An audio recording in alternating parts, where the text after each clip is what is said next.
No sé, chicos, si ustedes los tienen. Bueno, en todo caso los que Sí, les... tenemos el módulo 1, lo mandó el profe por Ah, ok, mail, y el módulo 2 también. ok. 1 y 2 tenemos en Sí, sí, PDF. se lo mandé, que apenas lo mandaste vos. Ah, ok. Bueno, una pequeña aclaración que les queríamos hacer de esos documentos es que son documentos que están en construcción, digamos, que los estamos terminando de escribir y demás. Por eso van a haber quizás errores que nos los pueden marcar y demás. Y después pedirles que no los circulen porque no están terminados. Entonces, nada, que los usen ustedes para elaborar las propuestas, pero no los circulen. Probablemente cuando los documentos estén terminados y estén diseñados y subidos y el curso para docentes esté andando, van a ser van a estar públicos porque nos interesa, pero bueno, de momento están en construcción. Así que eso, que los traten como con cuidado y con reserva. ¿Dolo? Bueno, buenos días también a todos, todas y todes. Gracias a los que tienen sus cámaras prendidas, porque es muy raro hablarle a un cuadradito sin cara. Entiendo y entendemos que por ahí es un problema de internet, ¿no? Es decir, no hay problema con eso. Bueno, queríamos empezar con Noé con una breve dinámica. Queríamos proponerles que si pueden tomarse un minutito para pensar y escribir un párrafo breve, un párrafo, 1 o 2 renglones, ¿qué los motivó a participar de este proyecto?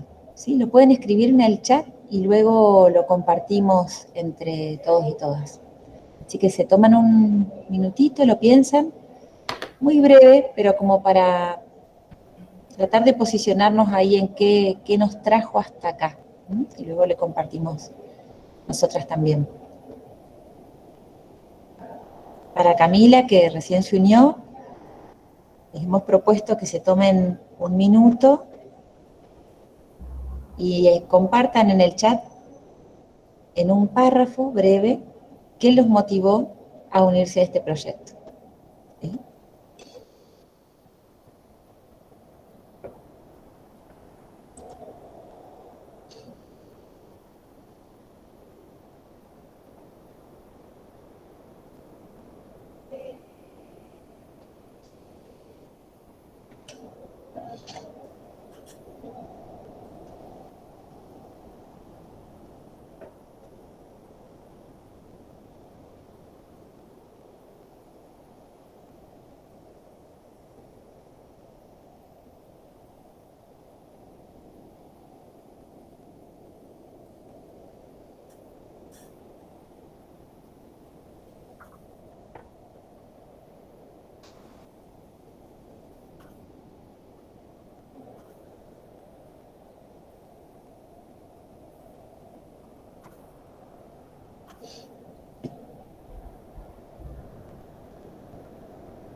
Cuando vayan pudiendo sujetar alguna idea, pueden escribirla en el chat para compartirla. Puede Si ser una quieren, por oración, puede ser supuesto. No es obligación.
Bueno, son súper interesantes las cosas que van saliendo y están buenísimas para trabajar estos dos módulos.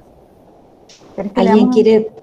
Sí, iba a preguntar si alguien quiere poner algo más o está pensando todavía.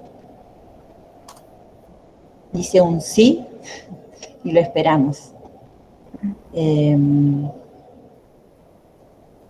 Mira. Yo fui anotando algunas cositas, ¿no? Dale. De estas respuestas. Es súper interesante, como decía Noé, leerlos y leerlas.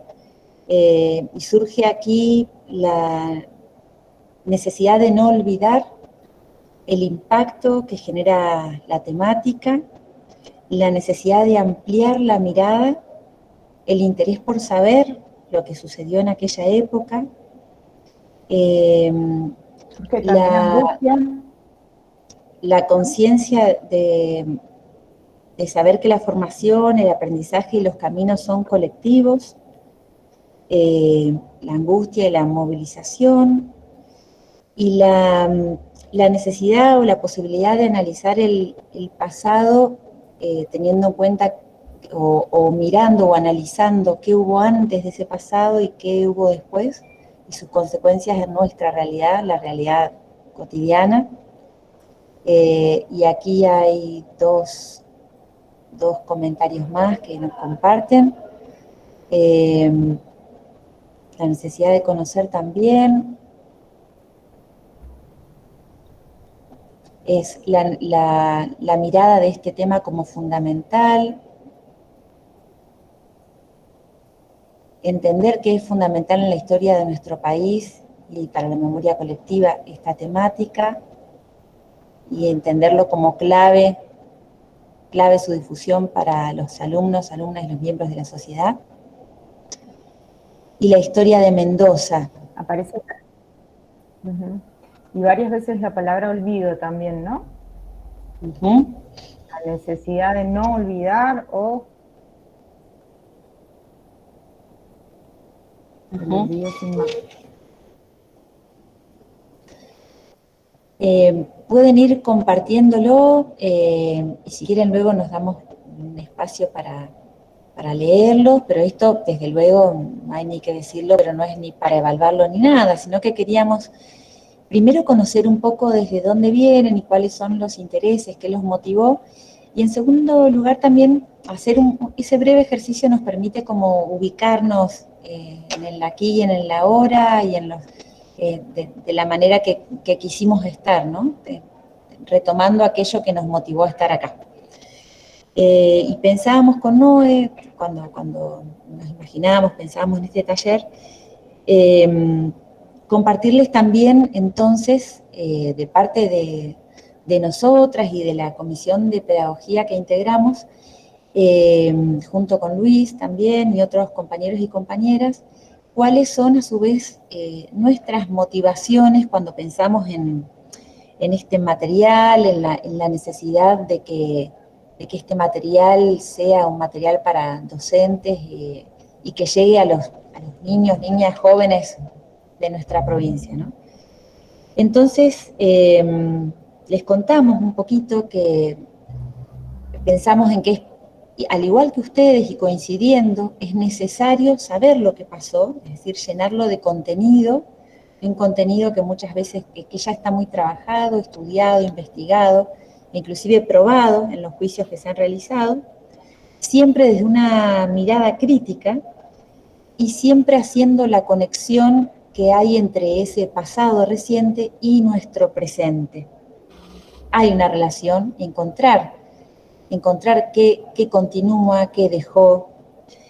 Y no solo, como decía una compañera y varios de ustedes, no solo hacer esa relación con el presente, sino también ir un poquito más atrás y ver qué había antes de ese pasado, ¿no? O sea, es decir, mirar esta situación desde una perspectiva histórica, no como un hecho aislado que ocurrió, que empezó en marzo del 76 o un poquito antes con la AAA, sino mirarlo desde esta perspectiva histórica que nos puede permitir hacernos preguntas y ver qué continuum hay de ese momento con otros momentos anteriores y nos permite esbozar también por qué entonces y para qué vino la dictadura, ¿no? Esos son más o menos los objetivos que teníamos en mente con la NOE. Y en función de eso, Noé, si querés agregar algo o yo, Sí, tranquilidad.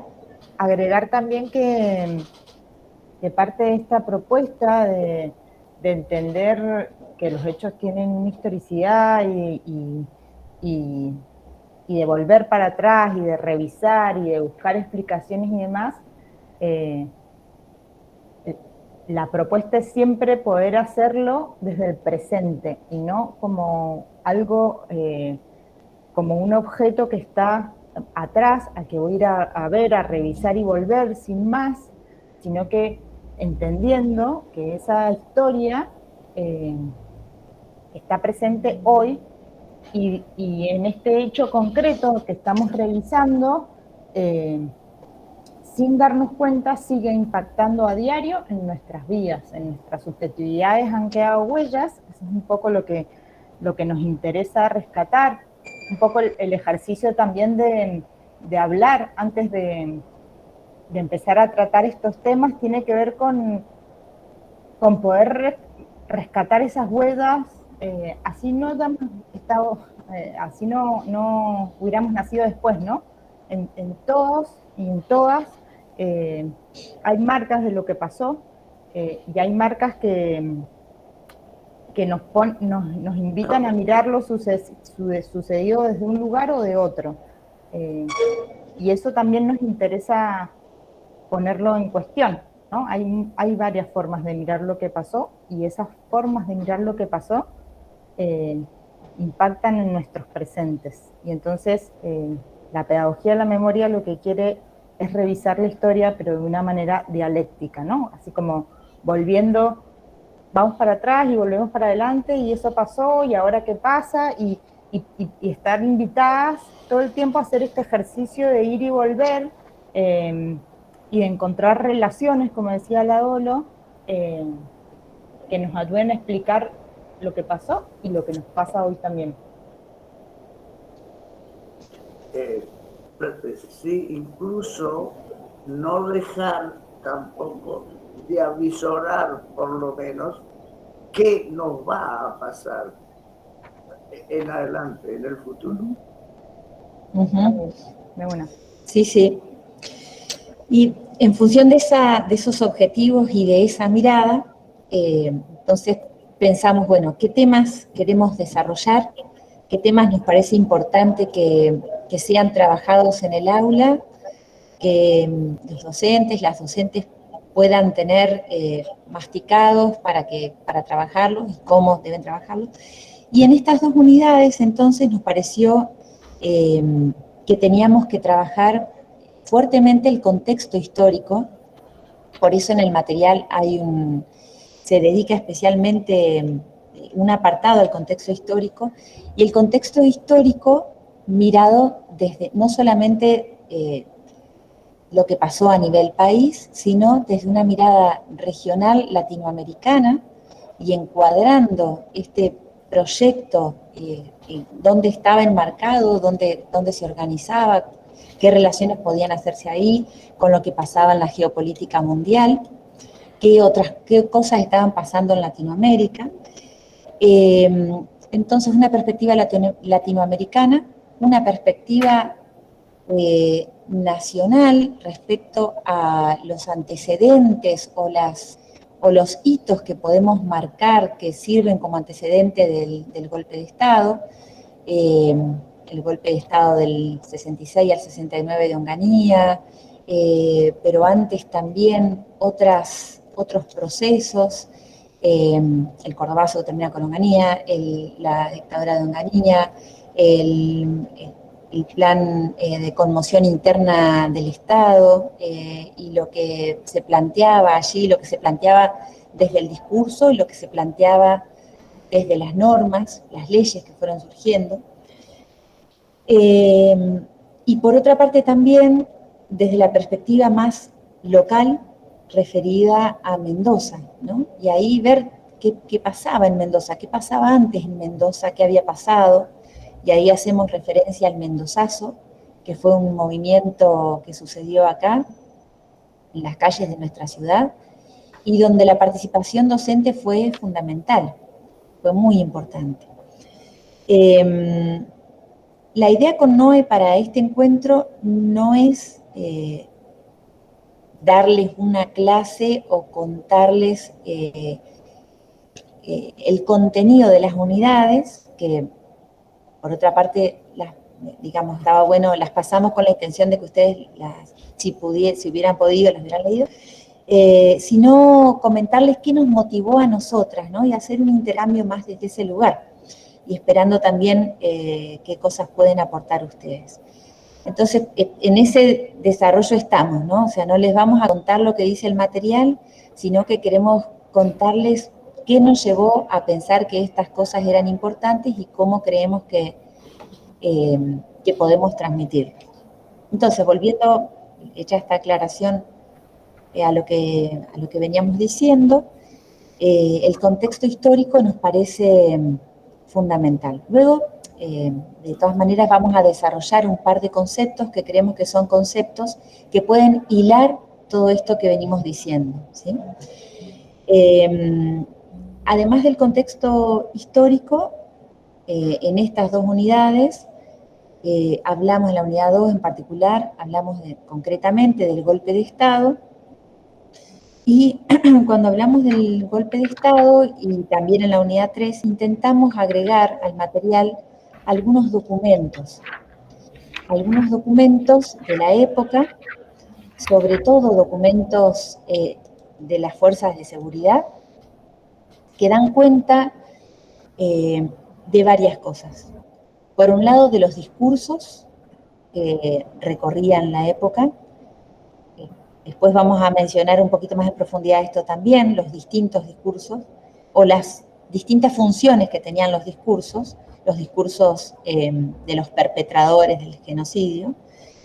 Y por otro lado, dan cuenta también del grado de sistematicidad, previsibilidad y organización que tuvo el golpe de Estado, ¿no?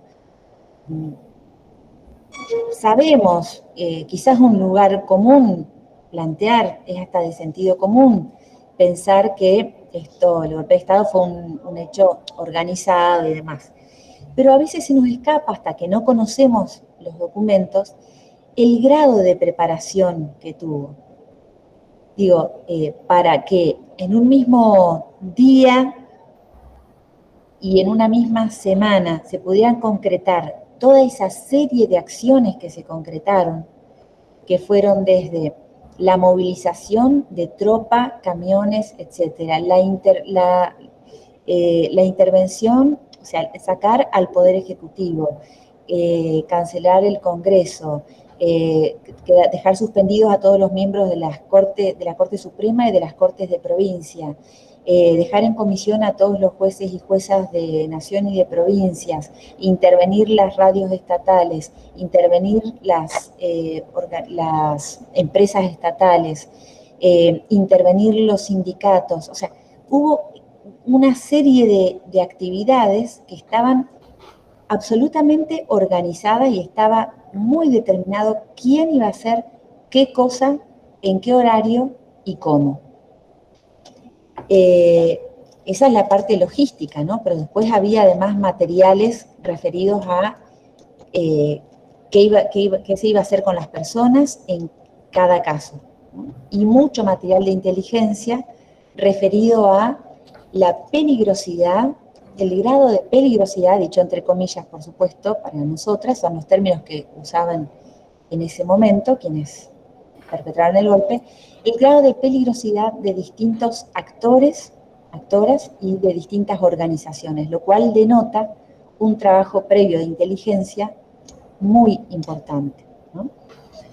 Nos parecía con Noé importante introducir también los documentos, porque, bueno, por estas dos cuestiones y también porque son documentos que han estado además en los juicios de lesa humanidad y porque le dan carnadura a esto que nosotros sostenemos, ¿no? Que fue un genocidio y respecto a los objetivos que tuvo. Es decir, cuando hablamos de estos temas y del modo que lo hacemos, no estamos solamente contando nuestra mirada desde una perspectiva ideológica y demás. Por supuesto que todos y todas nos plantamos desde una mirada específica, todas las personas. Pero además, lo que estamos diciendo tiene este fundamento, o sea, tiene este fundamento histórico concreto, ¿sí? Me parece importante también por eso. ¿Dolo? Sí. Te interrumpo un segundo. Es importante lo que estás diciendo. Estaba leyendo en el chat, Guide habla de la necesidad de ampliar los conceptos de cómo la dictadura destruyó parte de la sociedad y tal. Lo cierto es que hay un cuerpo conceptual elaborado en todos estos años que da cuenta de lo que ha pasado. Entre estos conceptos fundamentales, el que acaba de mencionar la ONU, el de genocidio, es fundamental, ¿no? Porque esto que sucedió no fue siempre nombrado de la misma manera.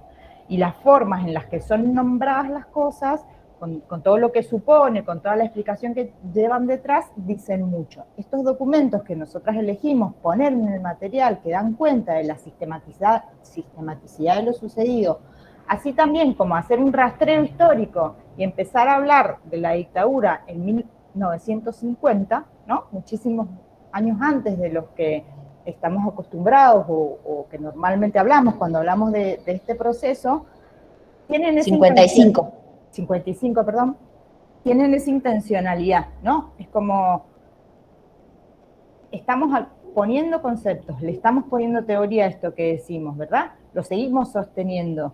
Y esta teoría tiene un sustento material que podemos relatar, del que podemos dar cuenta en documentos, pero también en una historia que es mucho más larga que el periodo concreto al que normalmente hacemos referencia cuando hablamos de la dictadura. Y esto es re importante, ¿no? Porque no solemos ampliar la mirada cuando hablamos de la dictadura.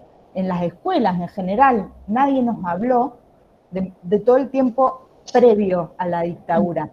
Y es tan importante porque los objetivos de la dictadura, entre otros, tenían que ver con esa historia previa, tenían que ver con un movimiento de trabajadores movilizado, muy movilizado, que es el relato que les hacía recién la Olo, ¿no? Y en tanto objetivos económicos de la dictadura, acatar un movimiento de trabajadores y trabajadoras muy movilizado, es fundamental. Entonces, no hay forma de ver eso que vinieron a acatar si no nos vamos mucho más atrás de 1976, ¿no? Entonces, y eso tiene conceptos, muchos conceptos que se van filtrando en el material, que nos ayudan a ponerle palabras a estas construcciones para las que hace falta esto, ampliar la mirada, ¿no? No poder salirnos de solo esos años, que son fundamentales también revisarlos con mucha atención, pero que si nos animamos a leerlos antes y después, también en el tiempo, nos dicen un montón de cosas. Exacto. No, sí, quería decir también que, si podía aportar una Sí, cosa, dale. la idea también en relación a esto que decía Noelia, de circunscribir este periodo también al contexto internacional y todo el tema de la lucha contra el comunismo, y esta idea de mantener el occidente cristiano, de la doctrina de la seguridad nacional que promulgaba Estados Unidos y que avalaba estas dictaduras del Cono Sur, y también en relación al contexto americano, que justamente esta represión que se instaló en la última dictadura, que tuvo una característica particular que no tuvo otras dictaduras, como la de Pinochet, por ejemplo, que fue el tema de la severa clandestinidad, y justamente la aplicación de esta estrategia a partir de lo que había sucedido en otras dictaduras, como había sido la reagrupación de los grupos guerrilleros, el tema de la reacción internacional del Vaticano y demás. Entonces me parece que por ahí tampoco se hace mucha referencia al contexto americano e internacional. Tal cual, Julieta, es así, nos parecía fundamental que eso quede plasmado. Y bueno, en el material hay una referencia a que esta dictadura ocurre en un contexto específico internacional, de la Guerra Fría, y no solamente eso, que sucede esto que vos decís, de tratar de impedir el avance del comunismo en el mundo, ¿no? Sino que se va modificando el modo de analizar el enemigo digo entre comillas, para utilizar un término de esa época, y que es fundamental, y también lo tomamos en el material porque nos parece crucial en lo que fue la dictadura, este periodo que estamos analizando, pero que también tenía antecedentes históricos en nuestro contexto, ¿no? Al inicio en medio de la Guerra Fría se empieza a plantear, como decíamos, tratar de evitar el avance del comunismo, Estados Unidos como el gran líder en esta batalla. Se empieza a armar una estrategia y un discurso, y este discurso va variando, ¿no? De entender, en primer lugar, al enemigo como un Estado o estados extranjeros, para lo cual se hay capacitaciones de Estados Unidos a los países latinoamericanos, y además hay guita, hay dinero, hay presupuesto para comprar armamento, etcétera, o se envían determinadas cosas. Se va pasando, y esto se va viendo en las normas que van surgiendo en el Estado Nacional, no porque hayamos sido muy creativos en el Estado Nacional, sino que venía como conformándose esto en este eje, se va construyendo la concepción de un enemigo interno. Se empieza a pensar en un momento dado no ya en las naciones como enemigas o como propagadoras de este cuco que era en ese momento el comunismo, sino en el enemigo interno. El enemigo estaba dentro. Y ese fue un discurso basal de la dictadura, que ya había tenido experiencias en nuestro país, entre otras con el genocidio indígena, con las campañas, las mal llamadas campañas del desierto, con las azonadas indígenas, hubo un proceso similar.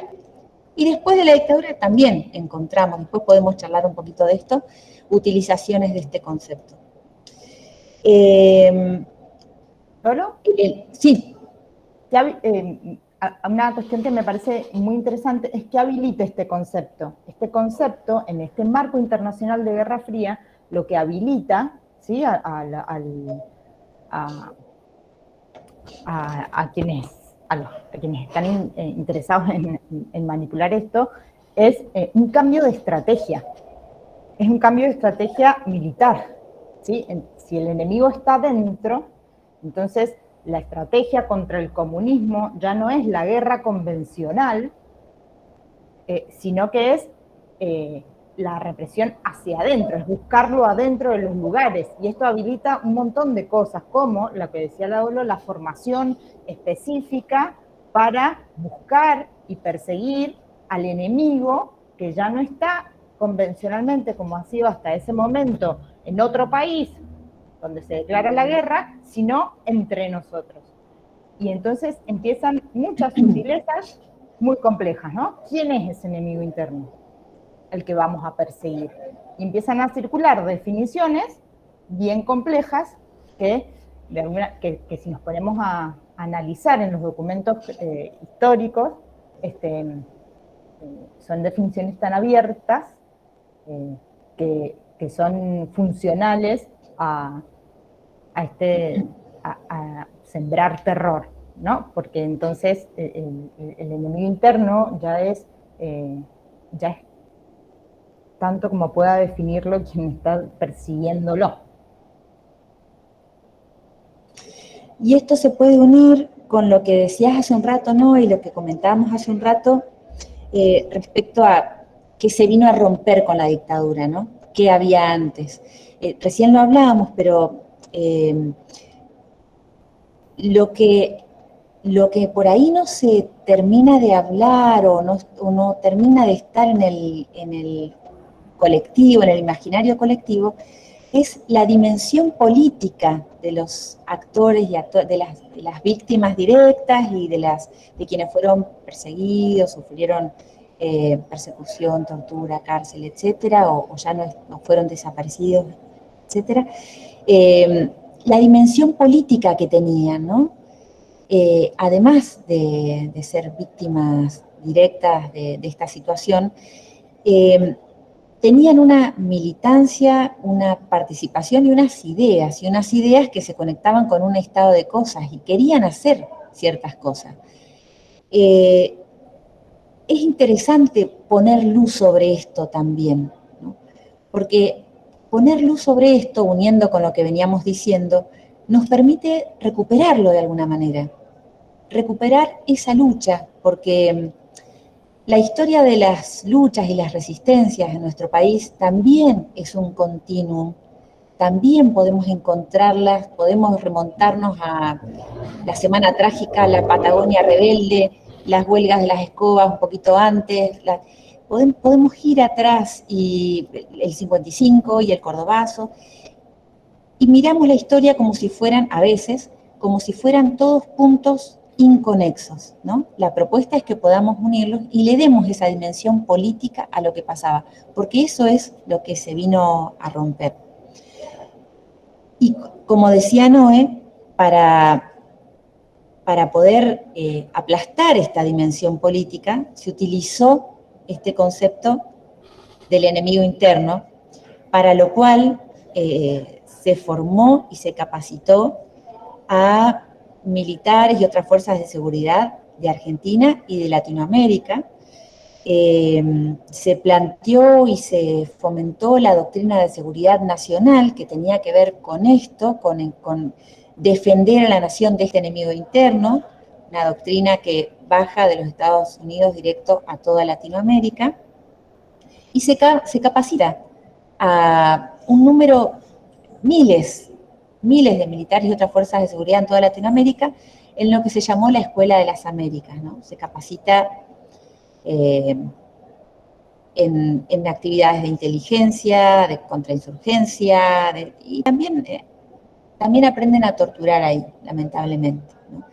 Pero esto lo digo, quiero evitar los golpes bajos y dolorosos, pero lo digo porque nada fue al azar, y hablando de los modos de nombrar que decía Noé hoy, ¿no? Y que también le damos ahí una parte al lenguaje, porque nos parece importante, no solo nada fue al azar, sino que no se trató de un conjunto más o menos importante de personas locas o sádicas quienes implementaron y ejecutaron este genocidio.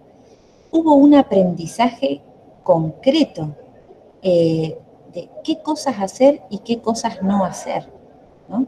No solo fue un aprendizaje concreto, sino que estaba además cuidadosamente demarcado quién hacía qué cosa, ¿no?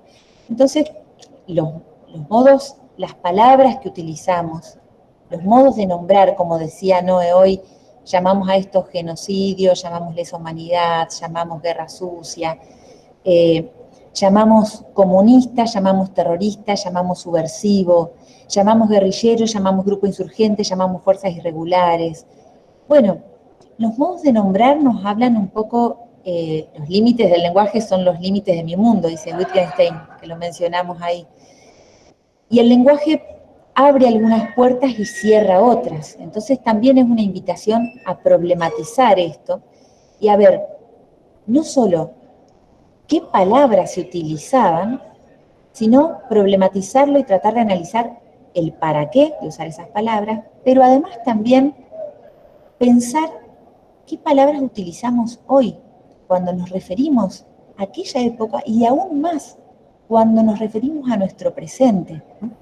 Hay un artículo, a mí me parece muy interesante, no nos parece, que está agregado al material, que es un artículo de un argentino que se exilió, vivió afuera y cuando vuelve a recuperar la democracia, va caminando por una playa con un amigo y en un momento dice unas palabras, prohibidas, ¿no? Ya era la democracia, no había palabras prohibidas, como sí hubo en otras épocas de nuestro país, digamos, con el tema de las palabras prohibidas tenemos también todo un antecedente, ¿no? Hubo épocas donde no se podían decir nombres de algunas personas. Dice algunas palabras prohibidas, digamos, autoprohibidas por el colectivo, por el imaginario colectivo. Dice milicos, dice dictadura, dice tortura, por ejemplo.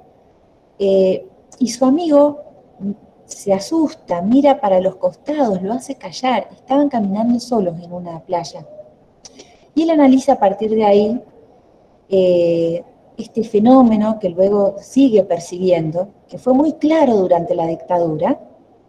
Se podía correr riesgo de vida si uno decía determinadas cosas, porque se suponía que esas cosas lo unían a determinadas características. Como decía la Noe recién, cuando es tan vaga la definición de subversivo, o primero digamos de comunista, o de anarquista, empezaron a haber leyes antes de la dictadura que prohibían el ingreso, en la dictadura anterior, luego subversivo.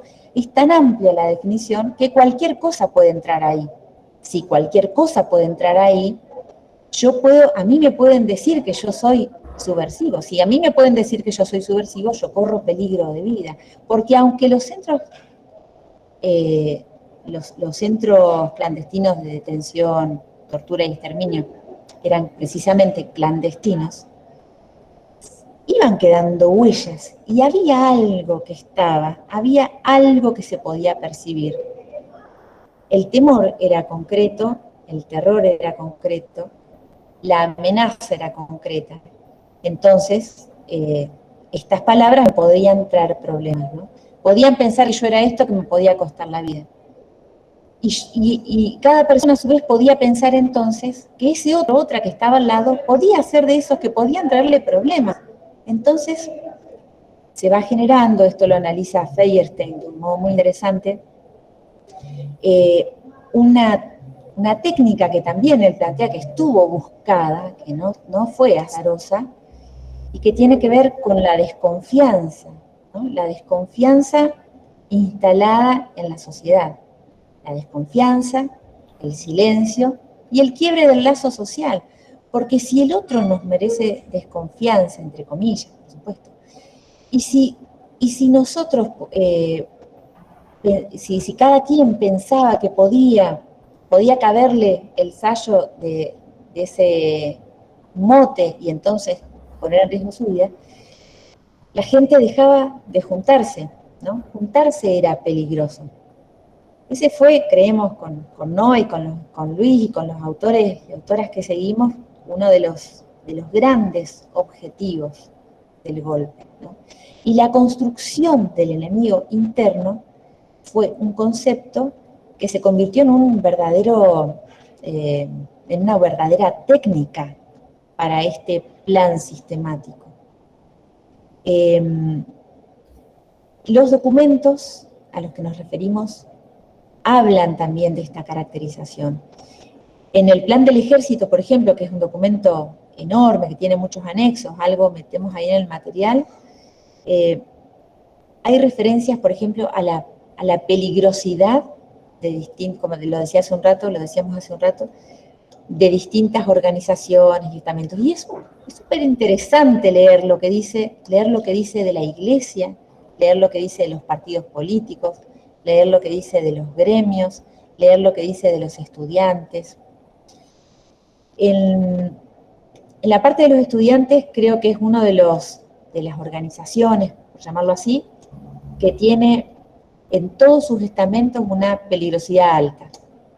O sea, parten del supuesto de que es un grupo, son grupos peligrosos, ¿no?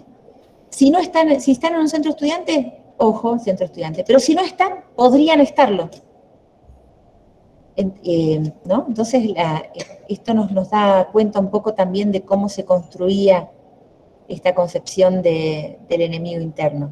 Dolo, ¿querés que comparta en la pantalla del texto? Porque es interesante poder verlo Sí. mientras lo hablamos. Y de paso... De una.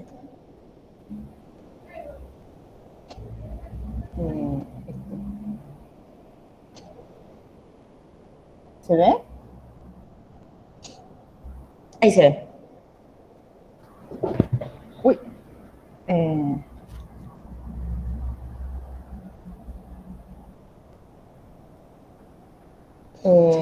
Es claro acá en esto que cuenta la Dolo, ¿no? Estas cosas estaban escritas, digamos, y estaban planeadas. Y es importante también porque, digo, en este ejercicio de volver al presente y encontrarnos todavía con personas que pueden sostener o que dicen que lo sucedido tiene que ver con una respuesta del Estado a las organizaciones armadas que hacían atentados y demás, ¿no? Es como, es un discurso que sigue vivo, incluso en personas que nos gobiernan, y que tiene tan poca materialidad luego, ¿no? Cuando encontramos estos documentos donde se determinaba el oponente, ¿no? Y se considera oponente a las organizaciones o elementos integrados en ellos existentes en el país que pudieran surgir del proceso, que de cualquier forma se opongan a la toma del poder o obstaculicen el normal desenvolvimiento del gobierno militar. O sea, está claro, ¿no? Que es cualquier tipo de oposición y empiezan como a definir por prioridad, no es una mera respuesta o una mera reacción al momento histórico, ¿no? Estos documentos me parece que aportan ese grado de claridad a lo que estamos hablando.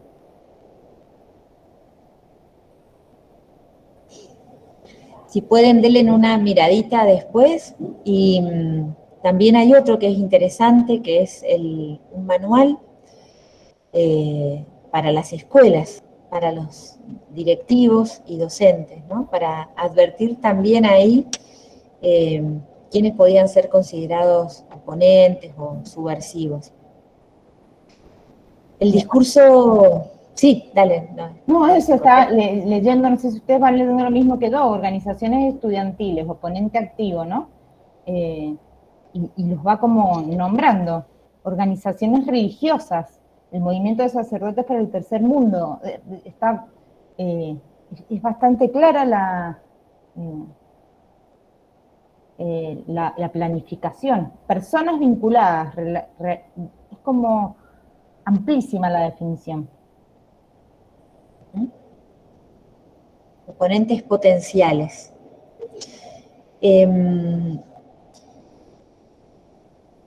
Otro de los temas que abordamos en el material, están todos relacionados, ¿no? Pero para llevar adelante este plan sistemático, se buscaron dispositivos específicos, que también estaban previamente organizados, que requirieron de una logística muy, muy organizada, y para lo cual se tomaron, como decía hoy la compañera, creo que es Julieta, que hablaba de lo que sucedía también a nivel internacional, las experiencias internacionales, para los centros clandestinos, que de eso estamos hablando ahora. También se tomaron las experiencias, lamentablemente, ¿no? Las experiencias sucedidas en otros genocidios, como el genocidio nazi. Se tomó y se lo más terrible es que se tomaron los aprendizajes de aquella experiencia, ¿no?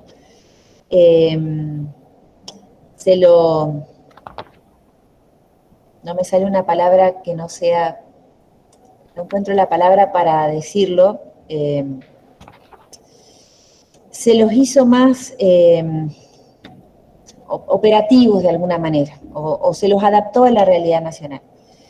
Estos centros clandestinos, sabemos como toda esta información, como se decía por ahí otra compañera, compañero, era clandestina, si bien dejaba huellas y se buscaba que deje huellas, es una información que está en permanente construcción, siempre. Actualmente sabemos que hay cerca de 500 centros clandestinos en todo el país. A lo largo y ancho del país había centros clandestinos. Nuestra provincia y esta ciudad, por supuesto, no son una excepción. Uno de ellos es el EXTE2, que entiendo que ustedes conocieron. Y hubo otros tan paradigmáticos como una alcaldía del Poder Judicial de San Rafael, ¿no? O la ex comisaría séptima al lado frente a la plaza de Godoy Cruz, al lado de la iglesia y frente a la plaza, ¿no? Lugares que estaban muchas veces en pleno centro, cuyos accesos eran visibles para todos, ¿no? Entonces había una mezcla ahí de lo clandestino con lo que se dejaba entrever. Lo que se dejaba entrever es lo que se esperaba que generara terror y disciplinamiento en la sociedad, ¿no? El disciplinamiento era esencial para una sociedad que, como decía la Noe, hace un rato, estaba muy movilizada, y para un movimiento de trabajadores y trabajadoras muy, muy movilizado también. Los centros clandestinos fueron un dispositivo específico, algo decimos ahí, algo decimos de los lugares donde estaban, y nos gustaba pensar traemos algunas autoras, ¿no? Ana Careaga, que ha estado acá en Mendoza, es de Buenos Aires, pasó por ahí, una militante de derechos humanos. Pilar Calveiro, que también pasó por un centro clandestino. Hannah Arendt, la gran teórica en contra del nazismo, digamos, de los totalitarismos, porque plantean ellas que lo que se pretendía en esos centros clandestinos era quebrar a la persona, ¿no? Quebrarla a la persona en varias dimensiones, en su dimensión personal y subjetiva, pero también en su dimensión grupal, comunitaria, y en su dimensión social. Se convertía de alguna manera, dicen estas pensadoras y otras que hemos leído, en objetos. Se objetivizaba a la persona. Pasaba a ser, dice Ana Careaga, un resto, una cosa. Se le quitaban todas las dimensiones que nos hacen humanos, humanas. El tiempo, no había tiempo, estaban tabicados, es decir, con los ojos vendados. No había posibilidad de decidir nada sobre la propia vida. Las personas estaban maniatadas o imposibilitadas de moverse. La tortura. Se intentaba quebrar, porque no pudieron, ¿no? Porque esto también hay que decirlo. Intentaron todo eso y hoy estamos acá hablando de esto, y hay genocidas presos. Y hay quienes pasaron por ahí y todavía están dando testimonio, lo cual es un aprendizaje a nivel social y una suerte de piso ético inconmensurable, ¿no? Y eso también hay que decirlo, porque lo intentaron pero no pudieron. Y decía recién, no solo a nivel subjetivo, sino a nivel grupal, todo lo que pasaba a nivel comunitario, lo que se movía, los sindicatos de base, los centros de estudiantes, los grupos de Iglesia de Tercer Mundo, los partidos políticos de base, todo lo que se movía, todo eso, se quebró. Además que se prohibieron, por supuesto, se suspendió el derecho a asociación y otros, ¿no? Estaba prohibido y la violación de eso tenía graves consecuencias, pero fue más allá. Lo que se pretendía inclusive era quebrar la misma posibilidad de pensarlo. Eso, como decía Noé recién, podemos pensarlo en el hoy también, ¿no? Que podemos preguntarnos qué nos pasa hoy, si nos es fácil pensar en juntarnos para pensar cosas, para elaborar objetivos comunes, para llevar adelante luchas. Y el tercer quiebre era el quiebre social. Feuerstein se refiere también a estos 3 quiebres en un artículo como lo que se pretendía, ¿no? Los centros clandestinos. La imposibilidad de pensarnos como sociedad y cierto cierre que nos autoimpusimos, por lo menos en alguna época, y bueno, eso está siempre en discusión, contra eso se lucha, pero cierto cierre autoimpuesto, no solo la posibilidad de juntarnos, sino la posibilidad de pensar juntos y juntas, y a la posibilidad de hacer juntos y juntas, y a la posibilidad de tramitar nuestras diferencias, que es lo que en esencia es la política. Citamos ahí a Hannah Arendt en el material que un poco dice esto. En los centros clandestinos se pretendía convertir a las personas en algo superfluo, ¿no? En una única cosa de una única manera. Por lo tanto, quedaban canceladas también las diferencias y la política, que es el lugar por excelencia donde pueden tramitarse esas diferencias. Bueno, hay muchísimo para decir de cada tema. Esto es algo de los centros clandestinos, pero para que no se nos haga tan tarde y poder escucharnos todos, otro de los temas que abordamos son los juicios, en la unidad 3, que es un logro de todos y todas, ¿no? Como este es un tema que tiene sus aristas tan terribles, también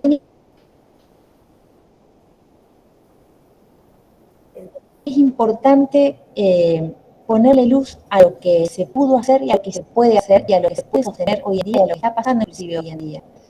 Los juicios de esa humanidad que también se están desarrollando en todo el país, con sus avances y sus retrocesos, fue un largo camino hasta llegar a que se pudiera juzgar a los represores, ¿no?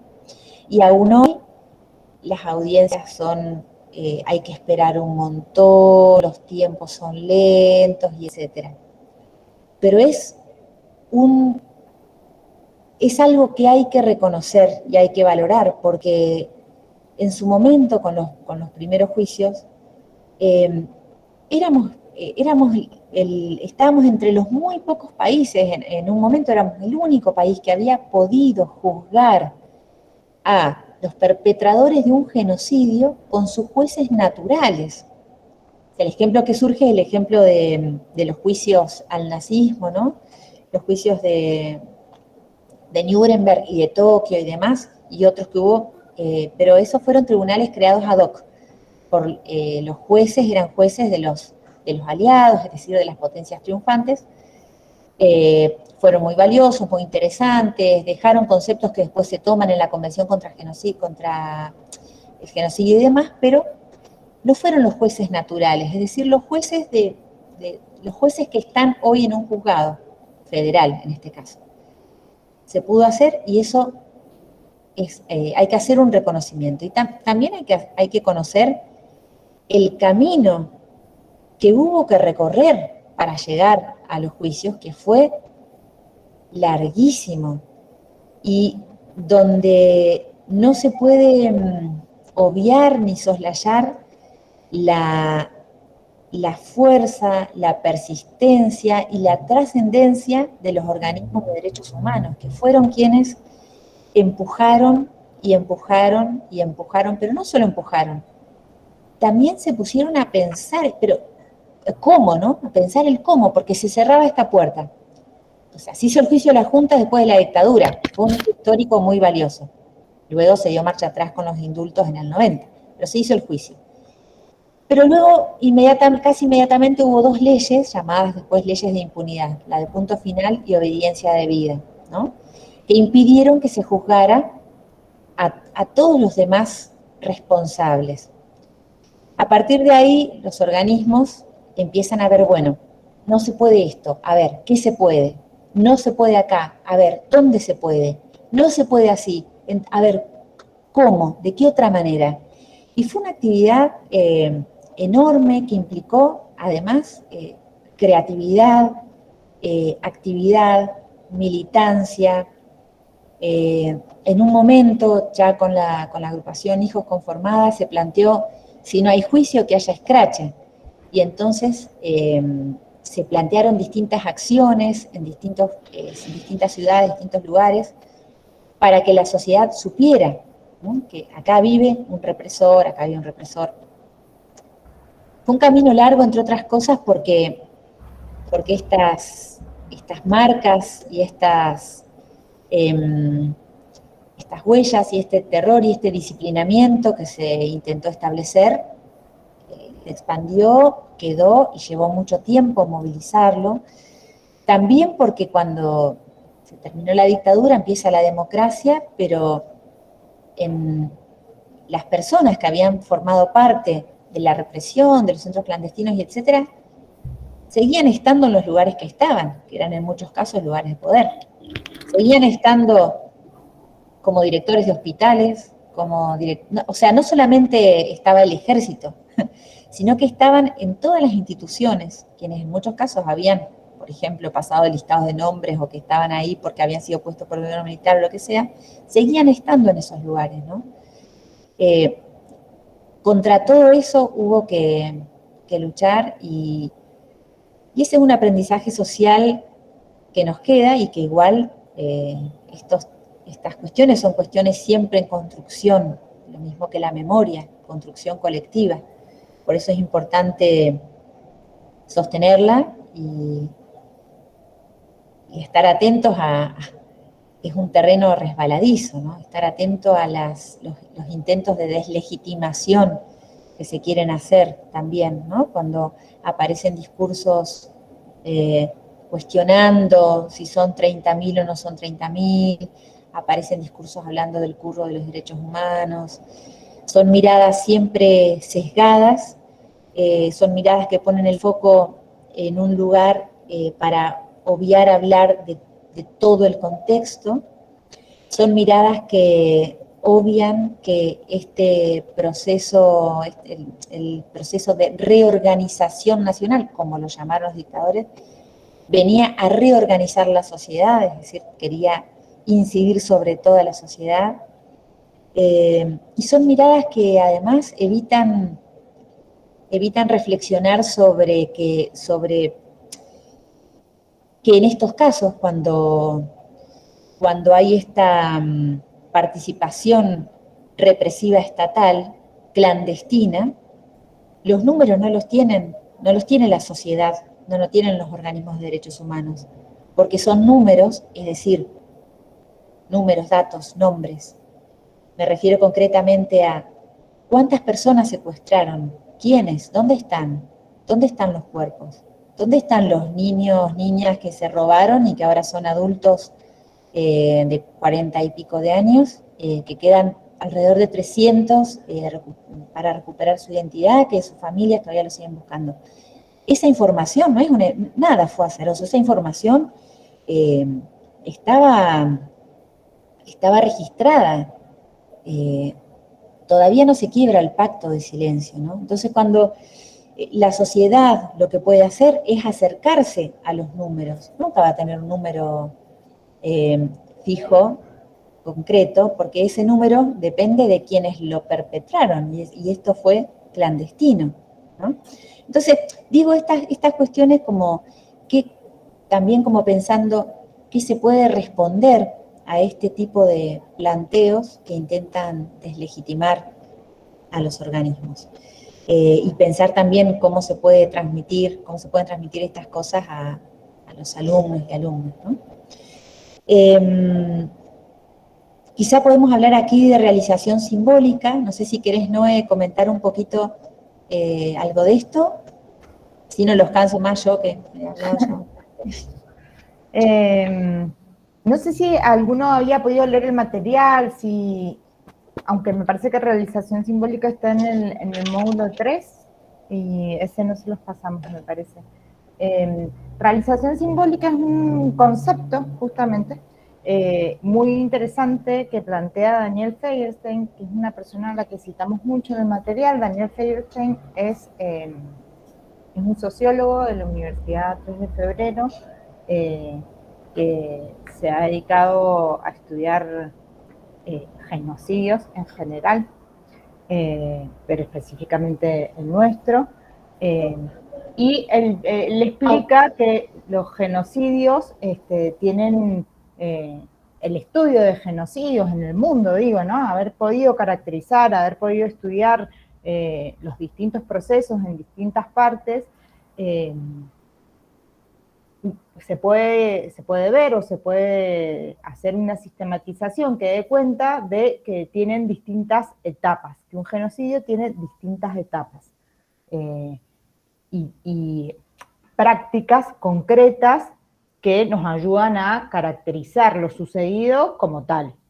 Digo, en este hecho histórico concreto hay determinadas características, determinadas prácticas genocidas que dan cuenta de que podemos caracterizarlo como un genocidio.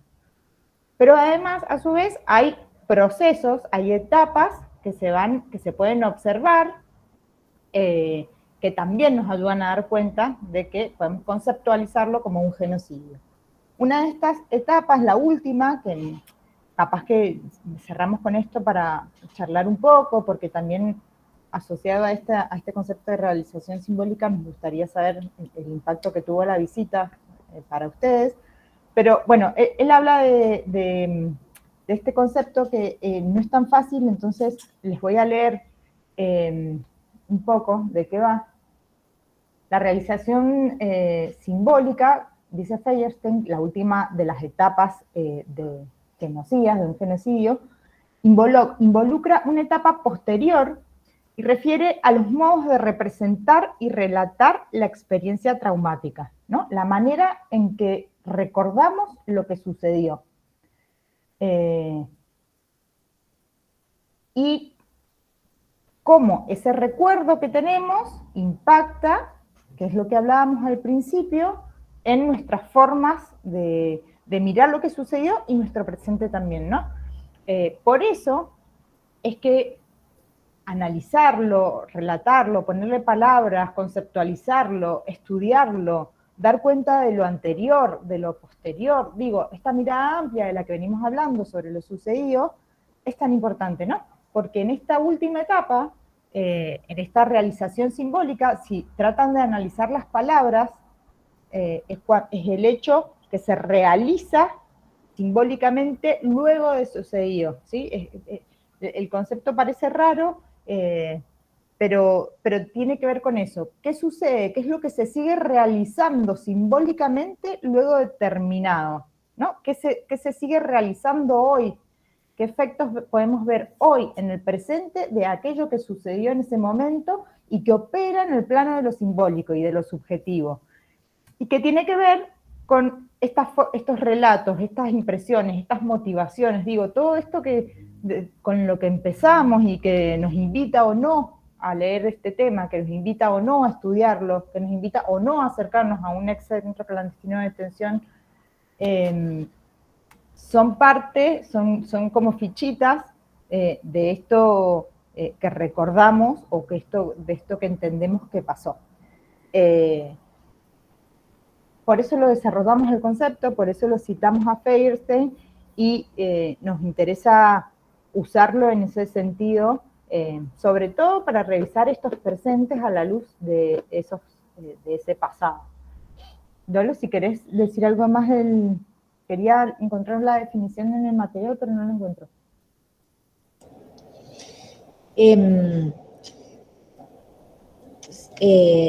la idea, un poquito siguiendo lo que va desarrollando la NOE, es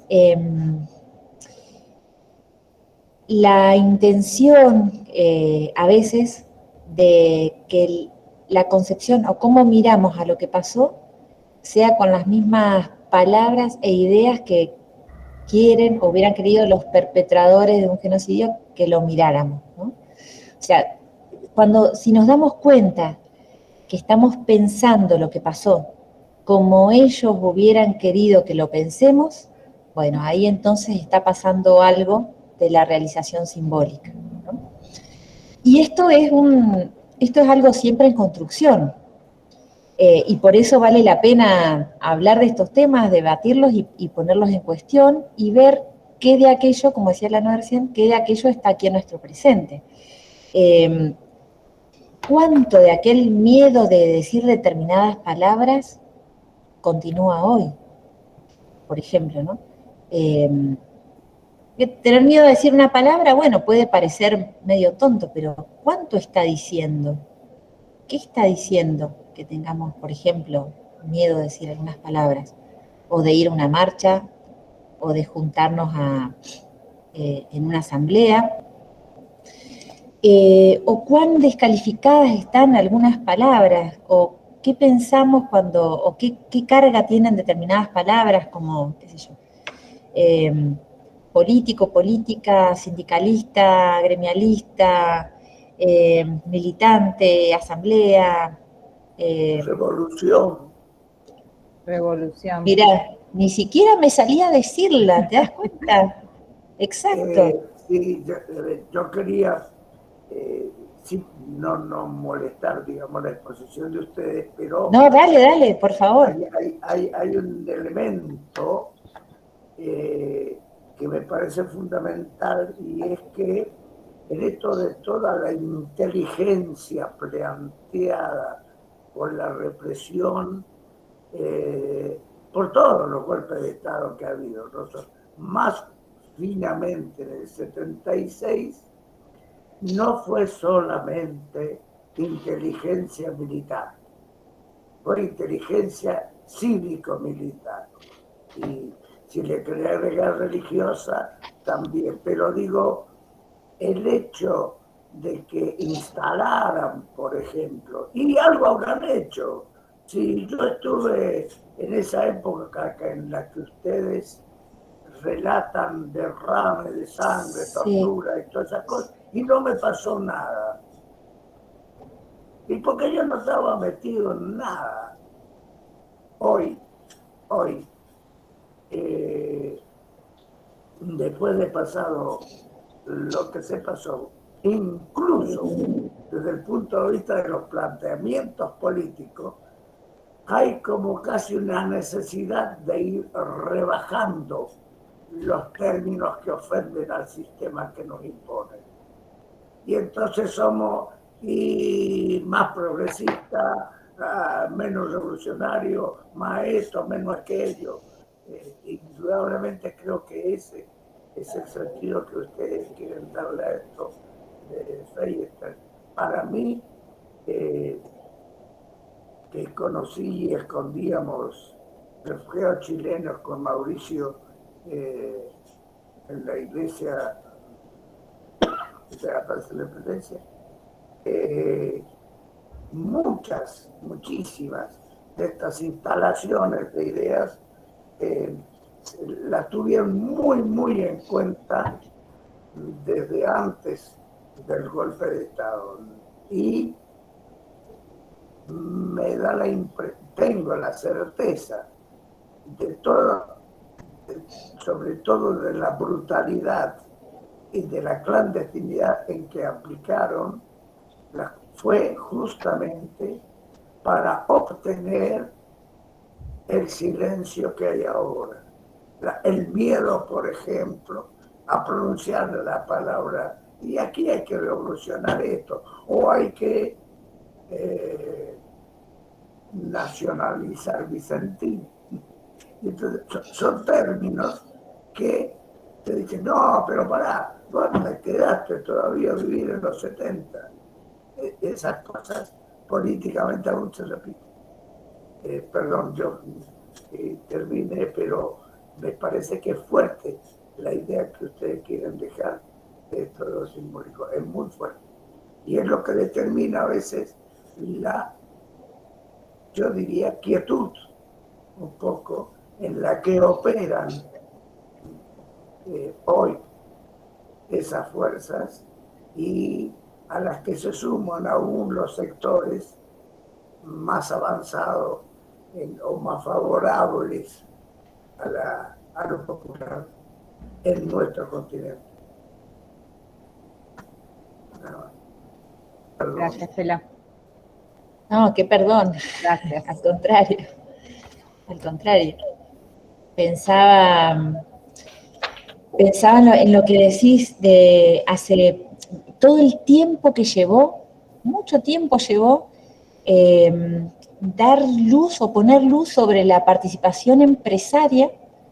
Por ejemplo, esto que vos hablabas de la inteligencia civil, la participación empresaria en esta dictadura, ¿no? Y estaba el foco corrido, o sea, llevó el mismo tiempo que fue llevando a advertir cuáles habían sido los objetivos de la dictadura o a qué vino. Entonces, recién hace poco tiempo se está analizando sistemáticamente el rol de los trabajadores y trabajadoras, que fueron un enorme porcentaje de desaparecidos y desaparecidas, y el rol de los empresarios, ¿no? El rol de los empresarios que hoy se está investigando, y todavía no lo suficiente, se está investigando las listas que hicieron, ¿no? Cómo marcaron a los delegados sindicales, a determinados trabajadores y trabajadoras, las instalaciones que prestaron en las propias instalaciones de empresas importantes, grandes, multinacionales, se torturó, se secuestró, así como prestaron vehículos o le entregaron vehículos a la policía. Y ahí están Ford, Fiat, Ledesma, Mercedes-Benz.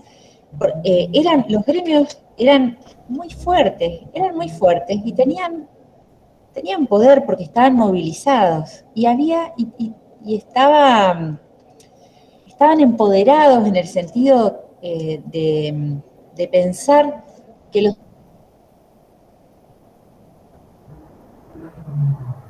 trabajadores y trabajadoras tienen derecho a una vida, no solo una vida digna, sino también el acceso, una vida que tenga acceso a los resultados del trabajo humano, que sea parte también de la distribución de la ganancia, ¿no? Y así es que puedan tener acceso a educación, salud, pero también a los bienes culturales, también a los bienes científicos. Eso era muy fuerte en la época, ¿no? Y eso ha sido muy militado en muchas épocas de la Argentina y cada vez se ha intentado aplastarlo y resurge y vuelve a aparecer esa fuerza. En algunos momentos es más importante, ¿no? Y me gustaría que pensemos podríamos pensar en todo caso, cómo está hoy ese pensamiento, esa idea de que los trabajadores y trabajadoras no solo deben tener un trabajo digno, un salario digno, sino además un trabajo digno, sino que además pueden tener participación en las decisiones y participación en la distribución de las ganancias. Eso sería como un poco lo que Luis decía como revolucionario, ¿no? Pareciera que esa idea está como un poquito olvidada, y hoy los reclamos laborales que sostenemos y demás tienen que ver sobre todo con una cuestión salarial que es sumamente legítima, importante y necesaria, ni hablar. Pero en otros momentos no fue lo único que se planteó, ¿no? Y quizá esas cosas ahora están como, eso ha quedado tapado, ¿no? Eso ha quedado como imposibilitado de decir. Es como una de esas cosas que decía este psicólogo de las palabras, el argentino que mencionaba, que además era psicólogo, que no me está saliendo el apellido, por eso no se los digo, sobre las palabras prohibidas, ¿no?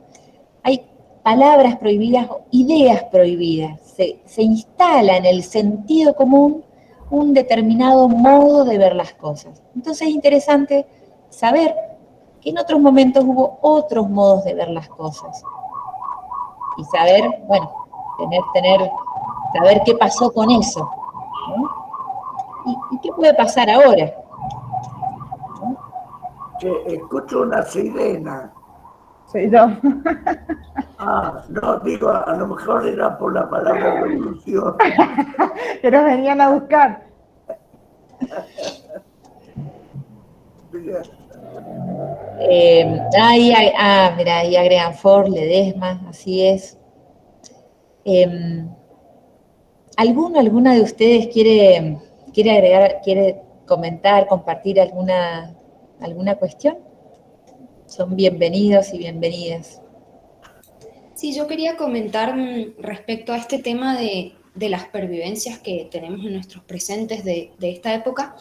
Una cuestión que me llamó bastante la atención, con mis compañeras de historia, estamos cursando, bueno, creo que lo he dicho varias veces, Historia Argentina 3, donde estamos viendo todos estos temas.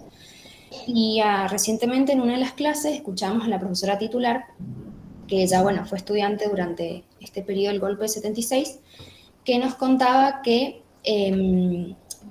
durante la última dictadura militar se impuso a las universidades la educación física como una materia obligatoria en la universidad en general. Y volviendo ahora al presente, nuestro plan de estudio nuevo tiene como materia obligatoria en la currícula prácticas sociales, prácticas de actividad física saludable, que en definitiva es deporte, la cual podemos optar distintas actividades. Y ella nos contaba en relación a esto que cuando se discutió el plan de estudios nuevo, hubo bastante oposición respecto a esto de poner como materia obligatoria la actividad física, porque para aquellos docentes y graduados que habían vivido en la época del golpe, les recordaba a la educación física que había sido impuesta en esa época. Obviamente, hoy se sabe que además está sabido que la actividad física es necesaria para la salud física, mental y demás, pero me llamó la atención, y yo no lo sabía, esto de la fuerte discusión que hubo de volver a poner el deporte como materia obligatoria. La verdad que me llamó mucho la atención. Qué interesante. No lo sabía, mirá Yo qué tampoco. interesante. Acá. Levantó la mano. Levantó la mano Néstor. Quiero aclarar un poco a Julieta, porque viví esa etapa. Yo ingresé durante el proceso militar, yo entré a la Facultad de Ingeniería y teníamos deporte obligatorio todos los años. Y después yo constituimos los centros estudiantes, yo fui dirigente estudiantil, fui el primer presidente de la Federación Universitaria de Cuyo, y impulsamos la derogación del deporte como obligatorio, principalmente porque veíamos esa concepción del orden, con una idea, diríamos, de disciplinamiento, ¿no? Primero se logró que se redujera a 2 años, los primeros y segundos años, pero principalmente con ese motivo. Y después con la vuelta, ahora yo creo que cambian los paradigmas, ¿no? Y principalmente el deporte también. En una época fue disciplinador y ahora se puede ver esto de necesario para la salud de cada uno, ¿no? Son distintos modelos y distintos contextos. Yo creo que hay que analizarlo eso, ¿no? Después creo que también cuando se sacó obligatorio también fue por una cuestión de presupuesto, no tanto ideológico, diríamos, fue porque había restricciones presupuestarias y la sacaron, ¿no? Pero yo creo que el contexto en la época de la dictadura, fíjense cómo es el edificio de deporte, es un búnker. Su primer director tiene un apellido alemán, ¿no es cierto? Si ustedes lo busquen, y es directamente un búnker. Y principalmente tenía esa función disciplinadora, no tanto en función de la salud. Hoy creo que es necesario, con esto vemos que nosotros y los estudiantes dejan de practicar alguna actividad física y quizás muchos chicos que vienen de afuera o por razones económicas no tienen un lugar para ir a hacer esas prácticas. Pero principalmente esos dos cambios de paradigma. Y otro tema, cambiando, con respecto a la documentación, cuando lo que pasó acá en la universidad, antes que asumiera el rector normalizador en el 83, se vio desde el rectorado gente llevando documentaciones, ¿no? Desapareciendo papeles, ¿no? Que fue muy difícil. Y para nosotros, que fue en la primera etapa de los concursos, fue muy difícil encontrar documentación para impugnar. Solamente pudimos impugnar a algunos docentes que encontramos resoluciones, documentaciones que habían firmado con expulsión de los docentes. Y bueno, hoy ver las resoluciones, el listado de aquellos, un poco los que planteó Dolores al principio, cuando nominó quiénes eran peligrosos, en cierta forma a todos los docentes que expulsaron y alumnos que expulsaron de la universidad también por esas características. Y bueno, hoy se puede contar con esa documentación.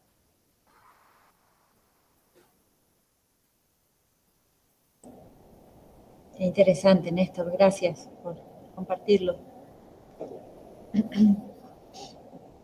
Y antes, ya que estamos en el tema de la universidad, nuestra facultad, esto que hablaba Luis de este golpe cívico-militar, nuestra facultad fue proveedor de varios intelectuales que apoyaron el proceso, ¿no? Expulsaron a muchos, entre ellos ministros de educación, y fueron grandes teóricos, ¿no? de apoyo a esa inteligencia, diríamos, que necesitó la dictadura. Un triste mérito.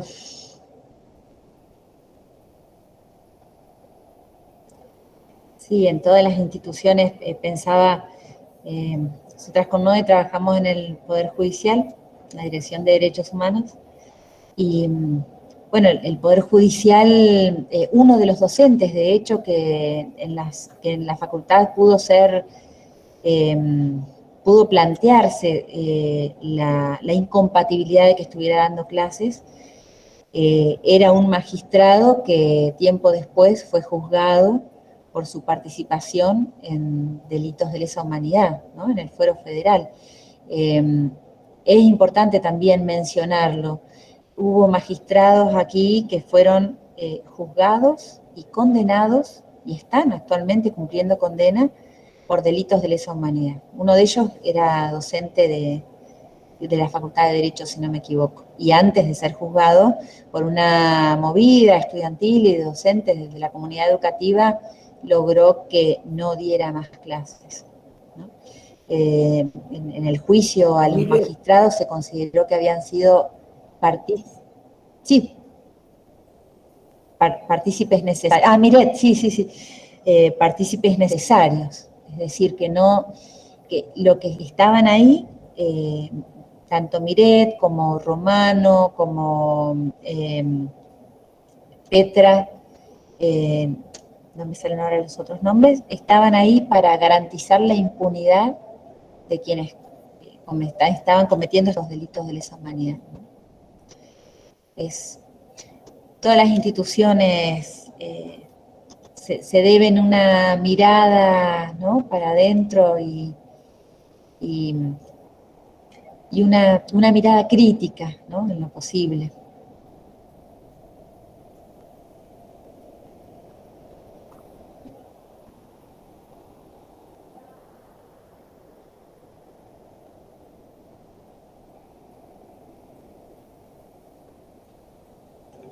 ¿Alguien más quiere comentar alguna cosa? ¿Se les ocurren algunas palabras o ideas que sientan que están como prohibidas en la actualidad?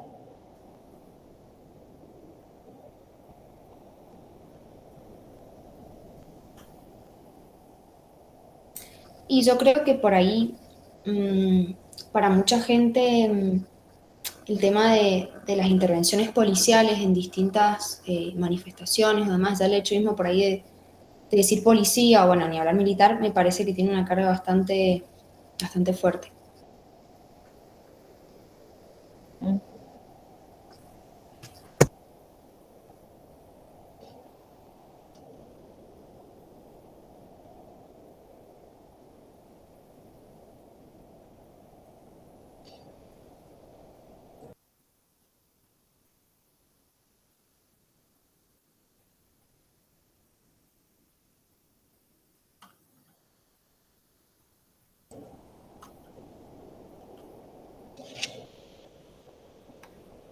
Dice Julieta, lo mismo ocurre a veces cuando se enfatiza el rol de la Iglesia dentro del plan dictatorial. Sí, hay tantísimas cosas no dichas todavía por trabajar, ¿no?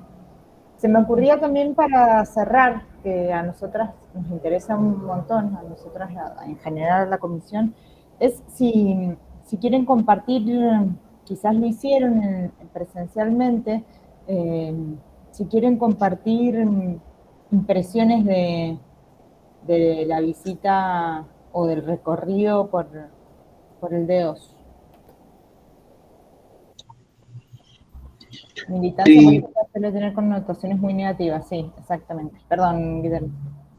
Sí, no, a mí yo no estaba bien informado y lo que me llamó mucho la atención cuando estábamos ahí sentados en la foto de los desaparecidos, que la mayoría eran personas jóvenes, salvo algunas excepciones. O sea que, digamos que el genocidio, ¿cómo podría explicar? Aniquiló a una gran parte de la juventud, y ahí el profesor estaba hablando cuando él estaba usando la facultad. O sea, apuntaron ahí a destruir, digamos, a la gente joven que nos privaba, o sea, que nos daba, nos podría haber proveído mucha más cultura de la que tenemos ahora en la actualidad, porque dentro de la lista de los desaparecidos habían escritores, artistas, músicos, o sea, y bueno, y ellos fueron uno de los grandes blancos de este genocidio militar. Eso quería comentar. Gracias, Guille. Ahí en el material creo que hay algo de una partecita de Paco Urondo, por ejemplo. También está la carta abierta de Rodolfo Walsh, que son, por ejemplo, dos escritores intelectuales que desaparecidos. Paco Urondo asesinado.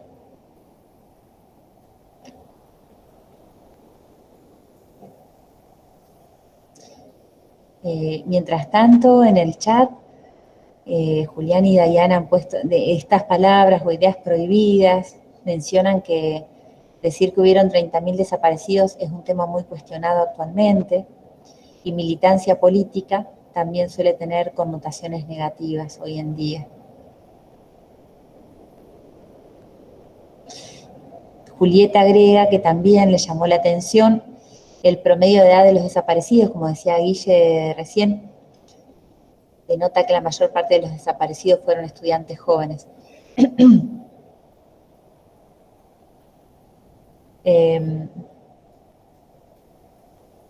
Ajá. Claro. Plantea Julieta que le da la impresión de que podían ser potenciales enemigos, ¿no? O sea, no darles la posibilidad de que se convirtieran en obstáculos.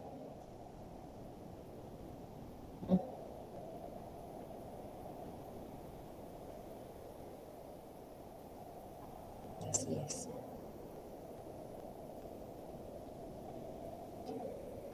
Bueno, Noé les ofrecía recién si quieren decir algo de la visita también. Julieta agrega que la idea de que la guerra se libró en los cuerpos de las personas fue muy fuerte. Sí, es muy impactante. Y es tal cual, así como lo estás mencionando, como lo escribiste. Y el cuerpo como territorio, dice otra Julieta. Así es, el cuerpo como territorio. Cuerpo como territorio a ser conquistado y a ser convertido en otra cosa, ¿no? En el resto que decía Ana. Es decir, dice Julieta, tomar a la persona como medio y nunca como fin. Y esto me lleva a pensar esto de los niños como botín de guerra, ¿no? Los niños muy pequeños robados o nacidos en cautiverio, que se entregaban a otras familias, en la mayoría de los casos familias ligadas a las fuerzas de seguridad, como botín de guerra. Dejaban viva a la madre a las madres secuestradas hasta que parieran, y luego su destino, sabemos hoy, fueron asesinadas. Y en este sentido, en Mendoza hubo juicios por recuperaciones, se pudo recuperar la identidad de algunas mujeres que son hijas de personas desaparecidas que no sabían su identidad, fue robada su identidad. Uno es el caso de Claudia, que mencionamos en el material, y actualmente se está llevando a cabo un juicio que ya está en la etapa de alegatos, es decir, en la etapa final, donde las partes intervinientes, la fiscalía, que es quien investiga, la defensa, que es quien defiende al imputado, etcétera, dicen como sus argumentos finales.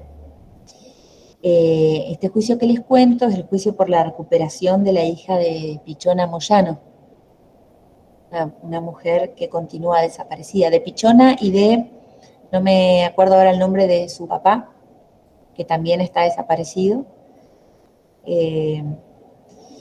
Bueno, los alegatos los alegatos de la fiscalía están grabados en YouTube, se los podemos pasar. Tienen muchos tecnicismos, pero son bien interesantes si alguna vez quisieran escucharlos. Hay un blog de juicios, además, que se presenta el viernes, o sea, para cada juicio había blogs que estaban como gestionados por el EPM, y ahora se abre un único espacio donde van a estar todos los juicios, y ahí se cuenta un poco qué se dijo en las jornadas, la historia, los testimonios, etc. El caso que les contaba de la hija de Pichona Moyano es bien interesante porque se llegó, dos personas tuvieron por distintos lados, sin conocerse, tuvieron un pequeño datito llegó a ella, porque el ex marido de una de ellas, su hermano, era ex pareja de la hermana de la chica. Y en algún momento escuchó en esa familia hijos que no son hijos. Y unió algunas cosas y se animó a ir a un organismo de derechos humanos, hijos en este caso, y contó la situación. Y hubo otra situación, otro caso, otra deducción, digamos, parecida de otra persona que también pone acto así, y pensó y también fue y lo manifestó. Y eso se llevó a la justicia empezó a investigar, a atar esos cabos que hay que atarse en estos casos. La investigación es sumamente artesanal, siempre en estos casos de apropiaciones, ¿no? Y finalmente se hizo el ADN y se constató que esta mujer es la hija biológica tan buscada de Pichona Moyano. Ese juicio se está pasando ahora mismo, y los alegatos que continúan, hay algunos que ya están grabados, están disponibles en YouTube, pero continúan. Podemos, si quieren, pasar esa info para que ustedes puedan escucharlos por YouTube. Nosotros fuimos una vez con los alumnos de magisterio que estaban en otra etapa en un proyecto también con ustedes, una audiencia de un juicio. No sé si se podrá asistir, en qué fecha, ¿no? Sí se puede asistir, pero no tenemos en este momento las fechas. ¿Vos las tenés? Pero después lo podemos coordinar. Claro, sí. Hay algo que planteó Guillermo, creo que alguien más, el tema de la juventud, ¿no? Eso varias veces se ha dicho que se desapareció una generación y una generación dirigente, ¿no? Y esto lo pudimos ver nosotros como dirigentes estudiantiles en los años 79, que la mayoría no habían referentes, la mayoría nos tuvimos que formar solos, porque faltaban esos dirigentes que desaparecieron, ¿no? Ese encuentro. Eso fue terrible, ¿no? Sí. Sí. tal cual.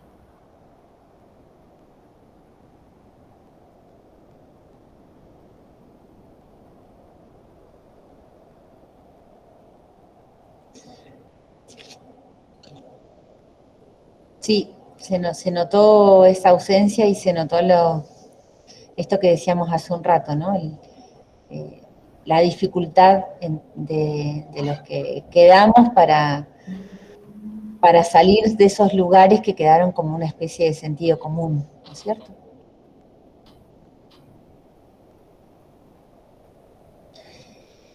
Bueno, si alguien quiere aportar algo, preguntar algo, este es el momento.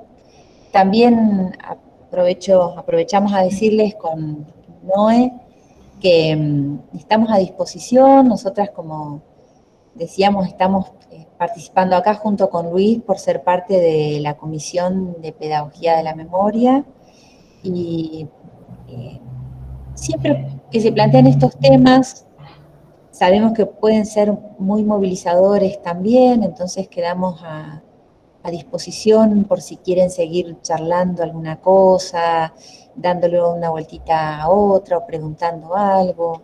Yo les voy a poner aquí mi mail con esa finalidad, digamos, para que sepan que está disponible, ¿no? Sí me sale, ahí está.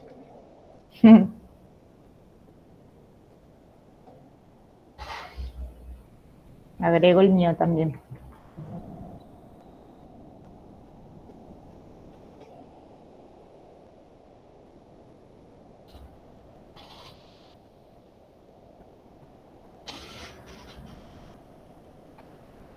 Bueno, el próximo encuentro es el viernes 5 en el espacio. Ahí se van a encontrar con Patricia Farina, que ella es la que dentro de la organización del curso está a cargo del último módulo, que es el módulo 4, que es el módulo en el que queremos pensar con los y las docentes herramientas para trabajar estos temas en la escuela. Así que, bueno, eso, estamos invitados el viernes que viene a las 10, ¿verdad, Néstor? ¿Es el viernes que viene? Sí, a las 10 ahí en el espacio. Así que bueno. Sí. No se vayan, chicos, que quiero hablar otro tema. Bueno, los chicos se quedan. Bueno, gracias por la escucha. Bueno, muchas gracias Dolores, gracias Noel. Si alguien quiere decir algo. Muchas gracias a ustedes. Gracias a ustedes. Gracias. Gracias, hasta luego. Hasta la próxima. Adiós. Chao. Termino de grabar. Chicos, recuerden que nosotros estábamos, espero que termino de grabar, de tener grabación. Esto es algo